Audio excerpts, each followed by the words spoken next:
Good morning and welcome to this edition of the O'Rourke Report. Got a couple of things to go over that I think we're all interested in, we're all talking about. Before I do, let me start off with asking you if you like what you see, please hit the subscribe button, hit the like button. I'm not sure where it is on the screen. I think it's on the lower right hand side. If you like it, hit the subscribe button, hit the like button. It really helps me out. Doesn't cost anything. Just helps us.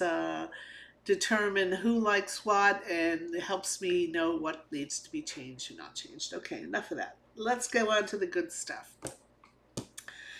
In the news today, or this last couple of days, has been Lindsay Hubbard, summer house, winter house, and her announcement of her pregnancy. And I'm not sure how far along she is, but we've seen a couple of pictures. She's certainly showing. So I've got to think she's, a couple of months along, four months along, maybe. Not sure, but congratulations to her. I think everybody knows this is something that she wanted to happen.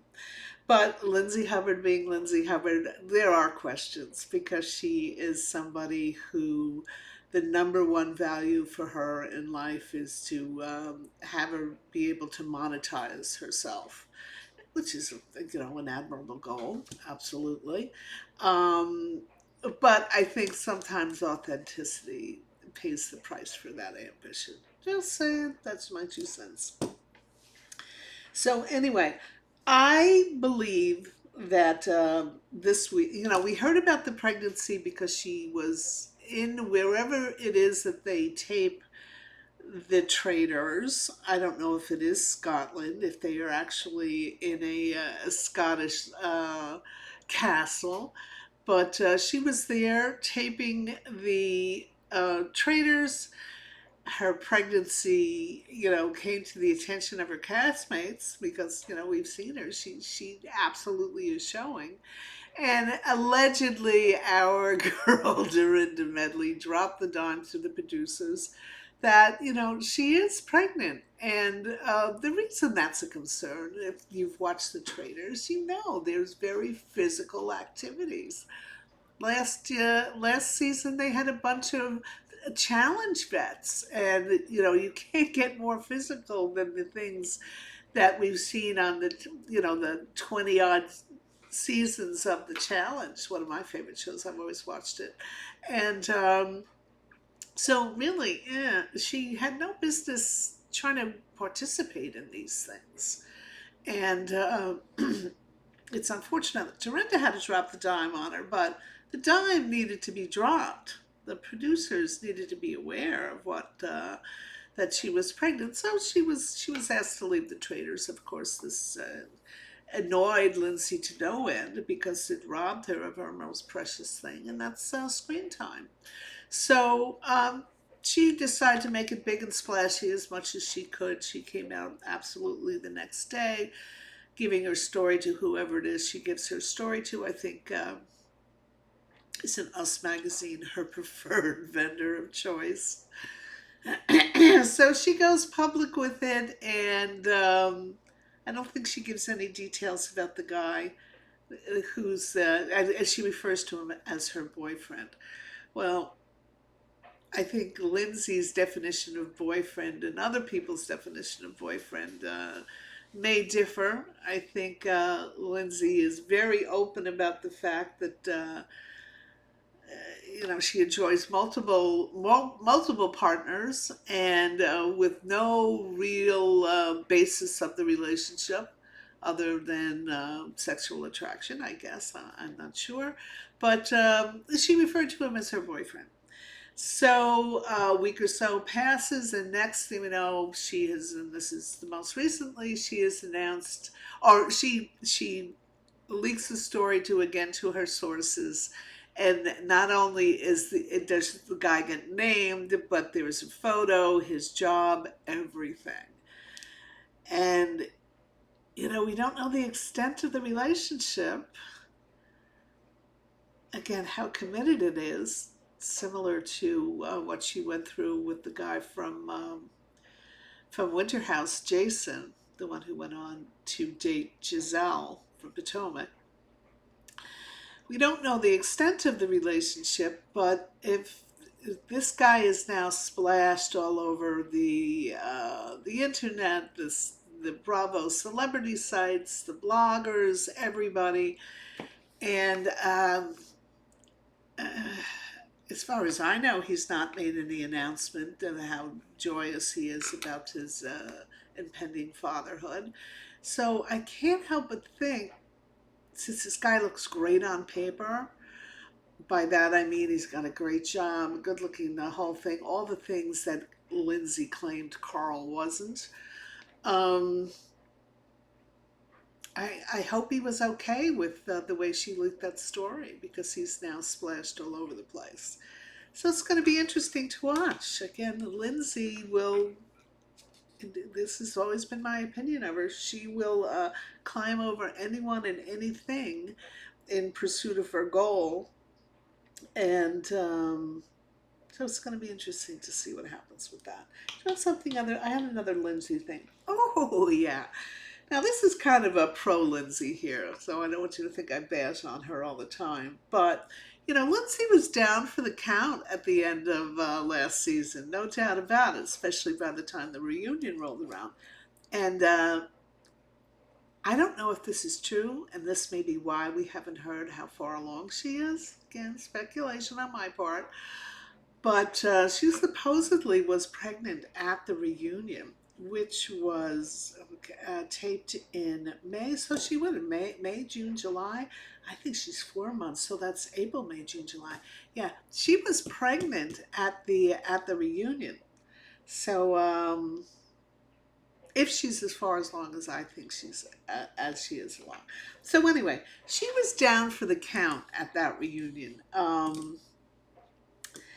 And Paige DeSorbo was in her ascendancy. She is now the HBIC, and she has Lindsay, very much in her place, appearing to support her.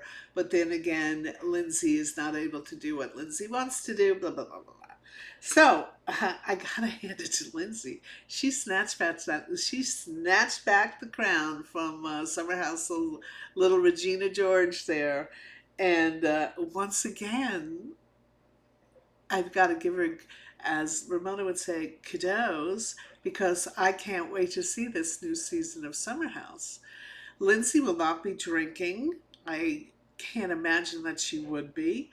Um, but she's going to lord it over everyone and everything. We've already seen some, I think they were released this weekend. Evidently, Kyle has followed his dream of becoming a DJ, got a DJ gig someplace in Brooklyn. I don't know where it was. And a lot of the castmates were all gathered there to watch his DJ gig. And there was Lindsay right in the middle of everything with this belly-bearing shirt, boobs about to burst out at any second, but I'm sure she had them strategically glued down. And boy, oh boy, Queen of the May. And there's a bunch of new girls so in this cast, and a couple of them are real stunners. And I think what we're going to see is a jockeying of position between Paige and Lindsay, who this this this unspoken competition that I think the two women have. We're going to see who. It's kind of like Jersey. They're jockeying for position to see who they can get on their side, on their team. So far, I'm just seeing Paige and Sierra on one side, and Lindsay whooping it up with all the other girls. Gonna be interesting. Can't wait for this new season. Thank you, Lindsay Hubbard, for that. Okay. The other thing I want to do, okay, let's just do real quick. One of my favorite shows. I love these. I think they're called shelter shows, aren't they? Where we get to see these fabulous homes.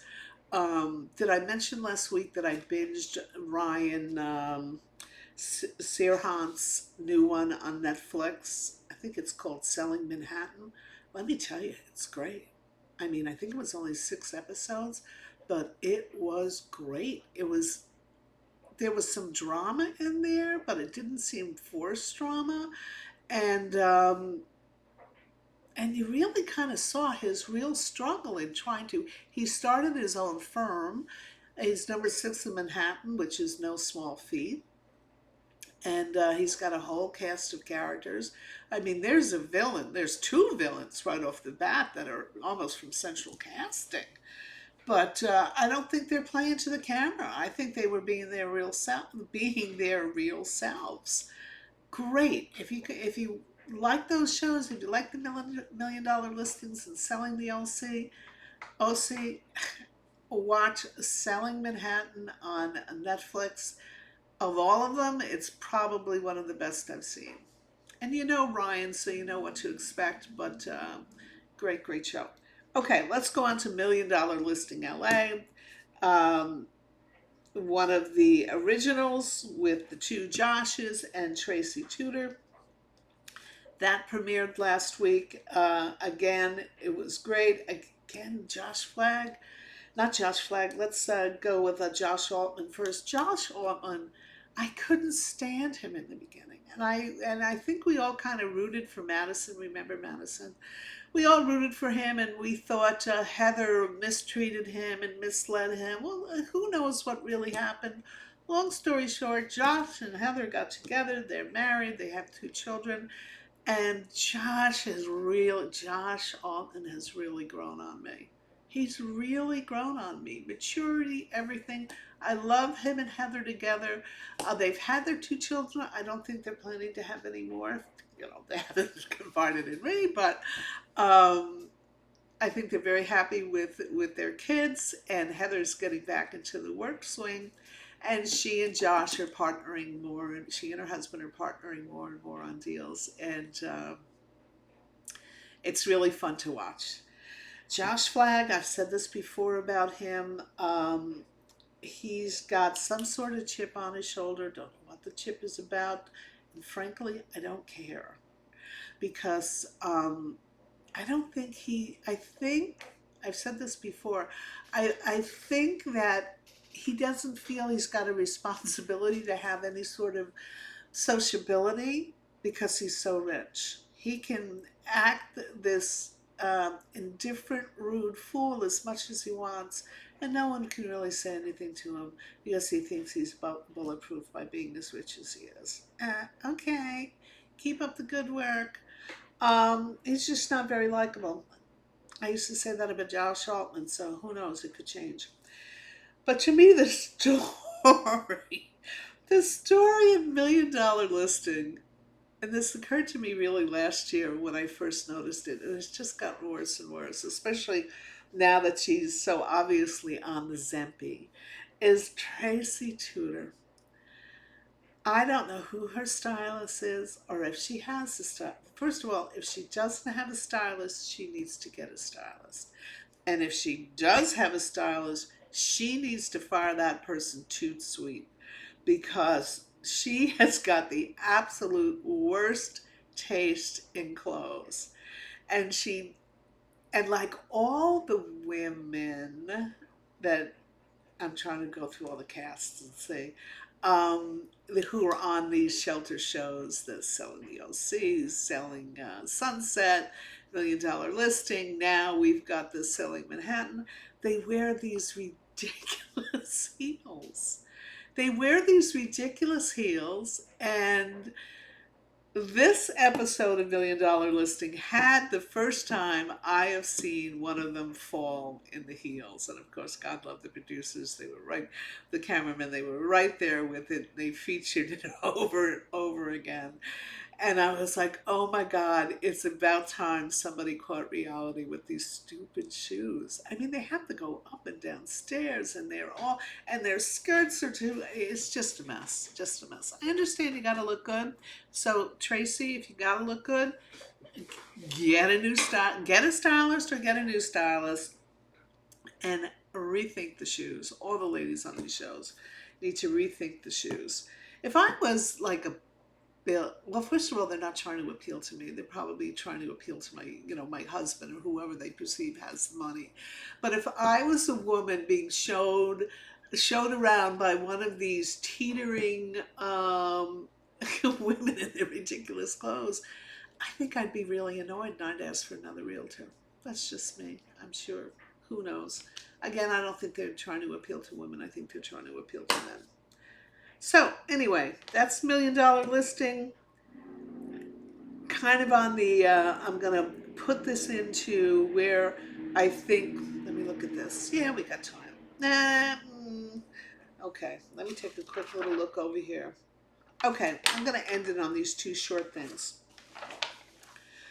And we're talking about, I'm not even going to talk about Jersey. Jersey is just same old, same old. Who cares? I no longer care. I don't care. Please put it out of its misery. Shut it down. Bring in a new cast. Done. Okay, let's go on to Dubai, who is at this point, the only thing I really care about is Carolyn Stanberry. She delivers each and every time, and I'm begging her. This is a public plea to Carolyn to please move to Beverly Hills. Please quit Dubai and move to Beverly Hills. You're a world traveler. You could absolutely take over the role of the sassy Brit, so sorely needed on Beverly Hills. And she just knows how to get it done. The camera loves her. She has the intelligent little quips, and she's just fun. And I think Sergio would love Beverly Hills as well. So I'm begging Carolyn Stanberry to please let us put Dubai out of its misery. Hop on a plane and go to LA. And the last thing I'm going to say again is a Dubai cast member of this Chanel Ion or Ion Chanel, never know. But please, please, please, you are trying so hard to make it happen, so hard, that I gotta tell you, and I don't think I'm alone in this, nobody cares. I don't think anybody cares. So anyway, that is all I have for today. I think what I'm going to talk about the next time, yeah, producers and their little tricks. I think they are a little passive aggressive in some of the stuff that they do, and I'll go over with it and I'll give you some examples. So anyway, thank you so much for tuning in. Love that you dropped by. Again, hit the subscribe button, hit the like button. I really appreciate it, and I will talk to you soon.